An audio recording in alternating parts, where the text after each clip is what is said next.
Yes, nongeye kubaramutsa ndabaha nikaze mu kiyago cacu cuno mugoroba aho abenshi mumaze imisi mudusaba ati amashusho amavideo yiba vyabire ku mirongo y'urugamba ko tutakibironka bimeze gute. Yes, uno musi muri kano ka video mubona abasirikare babiri, umwe ni Afande Rugabo, umwe mwamenye nko mu influencer canke twabonye kenshi ariko aravuga amajambo kuruta uko kurasa kuri fro, mwarabonye atera mohale cyane twigwaneho no mu gihe baba ivunaguye.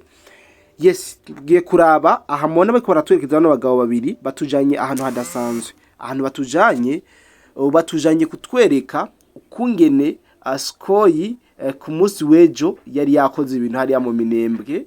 Ni mu kiganiro giheze twababwiye ibidasanzwe yashoboye gukorera hariya musozi miremire ya Minembwe, ndetse tubona n'uburyo indege yongera yiberengura ngaha mu butaka bwa Kongo. Ndibaza murabona kano ka video nabashiremo hejuru, murabona uburyo indege yagenda irakubita amakiribite ku birindiro vy'inyeshamba. Muze kundabira hano hantu bakunda kuvuga yuko FRDC n'ingabo z'u Burundi iyo zigavye ibitero vy'amadrone canke vy'amaskoyi barasa mu bene igihugu. Uno musi muze kuba kumwe natwe kugera tugiye batwereke ahiskoyi yarashe mugambe Cheikh Zami skoyi yirashe.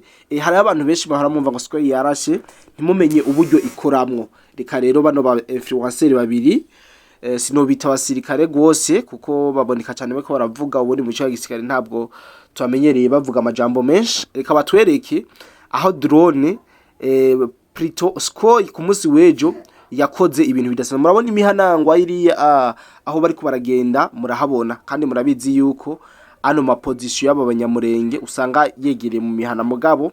Muze kuraba ha hantu bama batubwira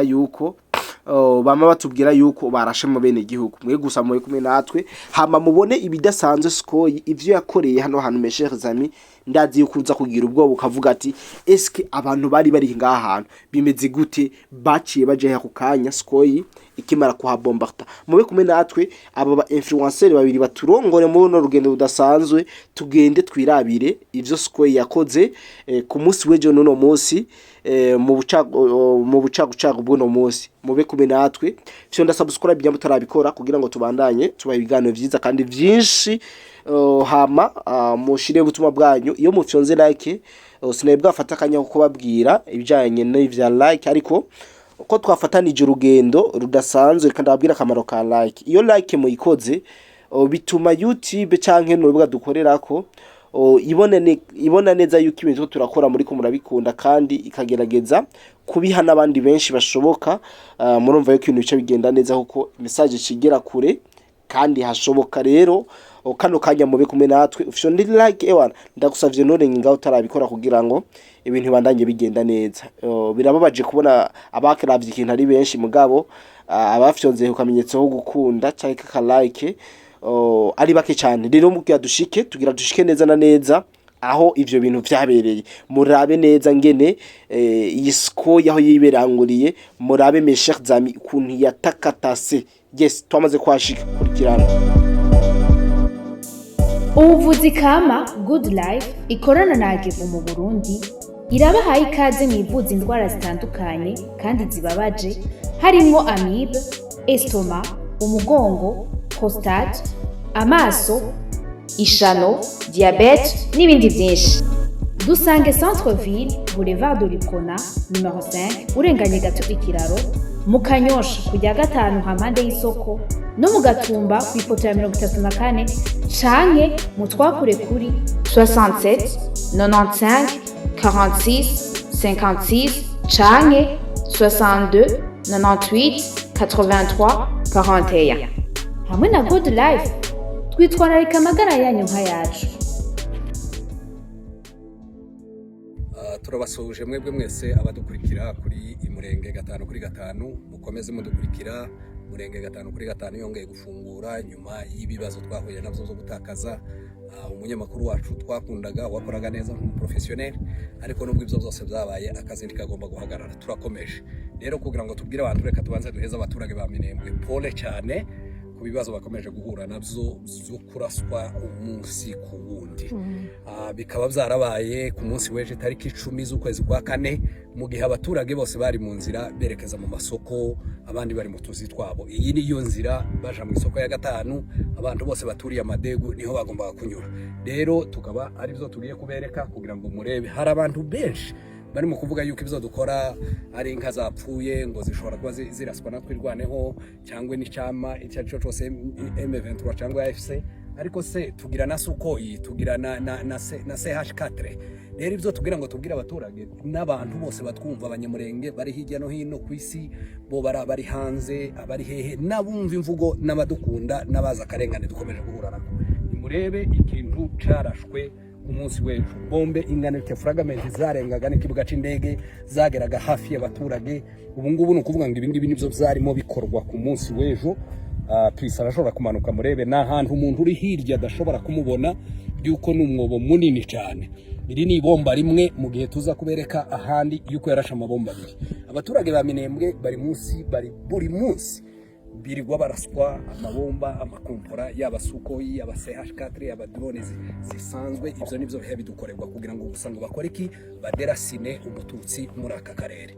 Tubwira amahanga yuko ibi bihe bidukorerwa ntabwo ari ibintu byemewe n'amategeko y'isi, nta nubwo byari bikwiriye kugira ngo abaturage bakomeze bakorerwa ubwicanyi bungana butya. Isi yose yicecekeye, nta kintu gihe gikorwa. Tukaba dukomeje tuzamagana tuvuga ngo nibahagarike ibi bitero, nibahagarike ibintu bihe bikorerwa abaturage, yuko ahangaha byatewe ntabwo ari mwika, aha byatewe nta basirikari bari bahari, aha byatewe n'ahantu haturiwe n'abaturage hirya no hino.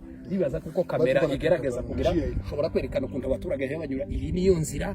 Ibi byose ni ibintu byahungabanyije abaturage ku munsi w'ejo, mu gihe hari isoko abantu bose bigendera mu byabo baje gushakisha ko bashobora kubona nako gasabune n'uwo munyu nubwo nabyo byabuze. Ibi ngibi byose ko birakurikira iki, ubwicanyi buhe budukorerwa by'amabomba mu gihe inzira zose zafunzwe, kandi ibi ngibi ko birakorwa na leta ya Kinshasa na leta y'u Burundi, mu gihe inzira zose zafunzwe tudashobora kuja kuronka ikintu na kimwe. Ubu nyine abaturage ko bararya ibijavu, ubu nyine abaturage ntibashobora koga, ubu nyine abaturage nta kintu na kimwe bafite, ni kwindondo nayo ikomeza iterwa. Ni ukuvuga ngo turere twose ibintu nuko nguko niko bimeze.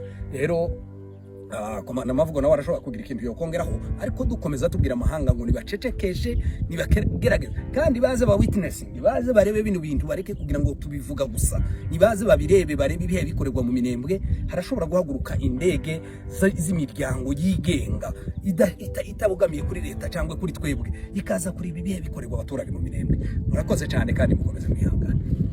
Afande, wewe unaweza sema juu ya hivi vyenye drone lifanya hapo? En tout cas, ni vitu vya ajabu sana, cher révolutionnaire. Jana, c'était le 10 avril 2026, vers 14h30, gouvernement ya Kinshasa na gouvernement ya Burundi balituma Sukoyi kuja kupiga mabombe aveuglement, abajua wapi kwenye yuko wanapiga. Unaona hii sehemu hii aka kalikuwa kama ni kitu kama mwaka zamani sana, hakuna hata ndege na temaka. Ni nyumba za raia zimeshatawala. Onesha kule, unaona nyumba za raia zile zote ni nyumba za raia. Ukienda ngambo ya huko, ukirudia upande wa huko, masomo ya watoto hivi, watoto wanapaswa soma, ile ni masomo. Tunaona masomo kwa watoto. Kisha uangalie nafasi ambao Sukoyi inapiga. Terrorisme inaendelea Minembwe, parce que ça c'est la folie. Si kwetu tunaona kama hii ni bazimu, hii inakuwa ni bazimu. Sasa inakamata wale watu wawili, Tshisekedi na mwenzake Ndayishimiye, wanapata wazimu, wanapiga makompora ovyo murahia, drone zipige, ngombe wauwe, sijui. Yani ni kitu ambacho tunashindwa kuelewa, tunashindwa kusema.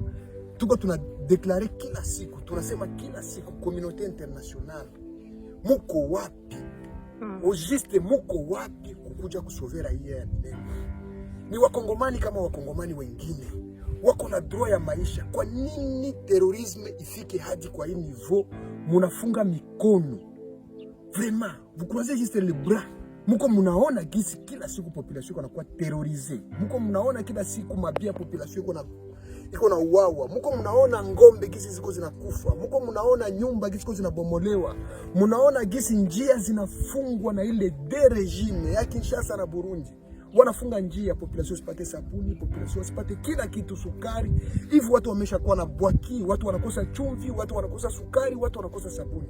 Hii ni maisha gani? Communauté internationale, vous êtes où? Droit de l'homme, muko wapi? Droit de l'homme mtakuja baada ya raia kufa. Mtakuja baada ya raia kuteseka. Mtakuja wakati gani? Ona raia gisi inaendelea na sufriri, raia inaendelea na teseka. Ni wakongomani hao watu ambao mko mnafanya hivi, ni wakongomani kama wakongomani wengine. Wanyamulenge hakuna mtu anawasahau, hakuna mtu anajui kama Wanyamulenge ni wakongomani. Kwa nini serikali yao kuwatendea kitendo kama hiki? Vraiment binatushangaza sana, tunaona hii ni bazimu kabisa. Kisekedi na mwenzake wanapata foli. Kwa wanapiga Sokoi, ndege kama vile Sokoi, uitoshe kwenda kupiga raia yako. Ni kitu kia ajabu sana. Hapa precisement wapi kwenye walipiga? Hapa kwenye walipiga haba barashe niho hitwa kukiziba, ahara ikibuga c'indege, ari hagati nubwo ari ikibuga c'indege ariko kiri hagati aho abaturage batuye. Ukuvuga ngo mu nkengero zayo n'abaturage, kandi aho yarashe nta nubwo yarashe mu kibuga, yarashe iruhande rw'amazu y'abaturage. Izo rero tube tubwira ni hano muri centre ya Minembwe hagati, kumva ngo suko ikira haguruka ikava Kisangani ikava Bujumbura ikaza kurasa muri centre ya Minembwe ahantu hari populated huzuye abaturage bangana batya, ariko kugira ngo use ateri bombe ikomeretse yice iterorize abantu ejo ntibabashije kuri misoko, abantu bari bukanse barahunga. Uno munsi ni kuwa gatandatu hoba kugeza ku cumwere ejo ntabazabasha no kuja mu makanisa kubera ibibazo bizakomeje kubera hano mu Minembwe. Rero bizo twavuga ni bahagarika ibitero bakomeje gutera. Mwarabibonye ejo bundi baza batera mu ruzitiro rw'inka, mu rupango rw'inka, aho bishinka zigera kuri 60 kugeza none zikiri mu zupa nizakomeretse. Ivyo nivyo bakora buri munsi, niho batera, nta handi batera ni muri centre ya Minembwe. Mwabonye ko barashe radio, izi ni inshuro zitatu bamaze kuyirasa hano ku kibuga, hamaze kuraswa inshuro zigera kuri 4-5 zose ziguma kuraswa muri centre ya Minembwe. Nta hantu na hamwe badatera, batera amazu y'abaturage, batera amakilinike, batera amakanisa. Mwarabibonye kanisa ry'Irundu hari hakurya. Rero ko turakomeza tuvuga ngo Kisekedi Ndayishimiye niba hagarika iyo ngo batabashize ku Banyamulenge, kandi ubundi kandi bareka abaturage bakora imirimo yabo. Abanyeshuri ntibiga, ibintu byose byarahagaze, nta kintu tubona, ubwicanyi burakomeje. Ibi byose ntabwo twareka gukomeza kubera. Tulitaka kuambia wale watu ambao huko wanasema kama ni sisi ambao tunachukua silaha, tunapiga ngombe zetu, sisi ambao tunachukua. Kwa kweli kabisa, mtu anaweza fika anaingia kwenye ngombe zake ziko zaidi ya 117, upige ngombe 15 au 16 masasi. Ayeto. Hapo nani atakuwa anaomba? Ni kitu moja, ni watu ambao tunaona kama vile hawana akili. Mtu anaweza kuchukua mali yake, anaipiga masasi mwenyewe. Sasa hii kompora ya drone ya nani ya Sokoi ni sisi tumepiga.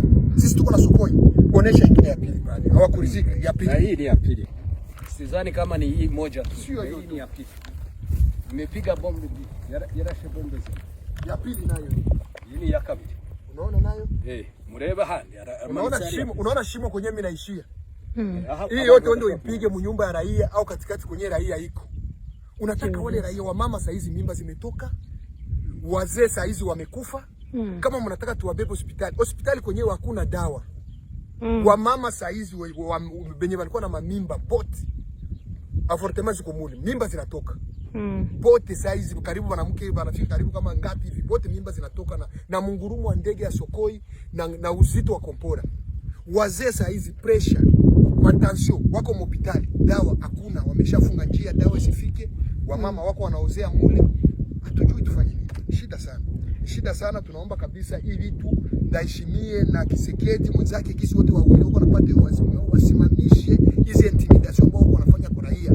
Tunaomba wasimamishe, kwa sababu tutoke Uvira. Tulitoka Uvira kwa njia ya amani. Hatukutoka Uvira kusema kama adui ametuzidi nguvu ama adui ametupiga. Tumetoka Uvira kwa kutafuta amani, twende tukae chini tuzungumuze. Lakini tunaona kama vile communauté internationale, tunaona kama vile wazungu wametufunga sisi kamba kwa sababu tupigwe na Kisekedi. Sasa hatutaendelea, tunakubali, tunaendelea, tunakufa. Kwa sababu sisi tunaonekana kama tuko ligote saa hizi. Sisi tusipige, sisi tusirepondre, sisi tusiprotege population. Baki tuache, tufunge mikono, Kisekedi atumalize. Hiko kitu hakitawezekana. Kisekedi hatutamruhusu kutumaliza. Basi akiendelea na hivi vitendo ambayo yuko anafanya, dunia mzima iko naona tunaitia antemwe. Watu wote wako wanaona tunatia organization zote antemwe. Siku moja tutaamuka na tutaamua na tutamkimbiza Kisekedi sehemu yote kwenye iko. Hiyo ndio message yetu. Na ni pembeni ya manyumba hapa. Si nyumba ndo hizi, si watu saa hizi wako hospitali. Wazee mule mlikuwa wazee kama wawili, kwa Revera Mugaju hapa. Yes, ndibaza murabonye ingene nano bagabo bahejeje kwikina bavuze yuko ngo Kisekedi umunsi bimazovyuka ngo bamukimbize amirukangishe. Yes, nivyo mwiboneye ndibaza sinagomba kubabwira byinshi ko ibyabaye mwa kino gitero nayibabwiye aho mo bariko barerekana ko hari imihana ndibaza mwamaze kubona ko atamihana ihari ahubwo ari cyacitwazo nyene cyuko bamaze kuneshwa bakabura ayo bacira nayo bamira rero sinobivuga ko byinshi ariko bino bitero no babwira yuko aha kino kibuga ariho bari bashinze ibikobo binini binini bigomba kurasana na coalition ya FARDC harimo n'ingabo z'u Burundi. Kino kibuga nyine habona ubusize amakuru tumaze kuronka nuko ariho hari hestariye urukoho runini cyane ndetse hanafiriye n'abasirikare batari bake. Yes, aha hameze nko mu kibuga murabizi hariya muri buno buce nta mashamba arimwo. Yes, murabizi yuko bamaze kuza kuba biyestara hafi y'imihara y'abene gihugu nubwo mubona imihara itari kure. Rero ndibaza mwabonye Skoyi akazi kayo mu ntambara mwabonye uburyo yimba kabisa ikinjira igakora ibidasanzwe. Ndibaza amaze kubikora hari benshi batari bwabone imikorere ya Skoyi SE25 ndibaza amaze kuyibona. Aha rero naho tubonye mu mashamba abasirikare b'u Rwanda baratikiye ku buryo bugaragara. Abasirikare ba Reditabara baratikiye bongera baratikira kandi ku buryo bugaragara. No babwira yuko ibi ari bike mu vyabaye mubonye kubera ko aba batuzanye ngaha kugira batwereke genre yuko ari ibintu byabereye hafi y'imihana FARDC yabikoze do faso kugira ngo donc yica bene gihugu nivyo bagombye kwerekana. Ndibaza yuko beshi mwaciye mu bitahura. Ubu rero murabonye Skoyi ingene yimba kabisa ikimba mu mizi mu buryo budasanzwe. Muze kugumana natwe muze kubana natwe migano byacu vy'uno munsi byose. Ndabasabe guconda subscribe niba utarabikora kugira ngo muduha amahirwe yo kuduza uno YouTube channel yacu igere kure cyane. Mu minsi turakwiza abantu bagera ku bihumbi 10 kandi baza yuko bizoba bimeze neza nitumara gukwiza abo bantu ibihumbi 10. John Tokodi the Black in BF4 News. Bye bye. Together in a peace. We need a sustainable peace. We don't need just every single day just to die. The students are not going to school. The hospitals, there is no medication. All the ways to go just to get their staffs are blocked. So what do you want for the population of Minembwe? This is the continuing crime that is being perpetrated by the government of Congo and the government of Burundi. We need the international community to stand and to stop and to tell the government of Burundi and Rwanda to stop, the government of Burundi and the Kinshasa to stop the killings in the Minembwe population. Thank you very much. Merci.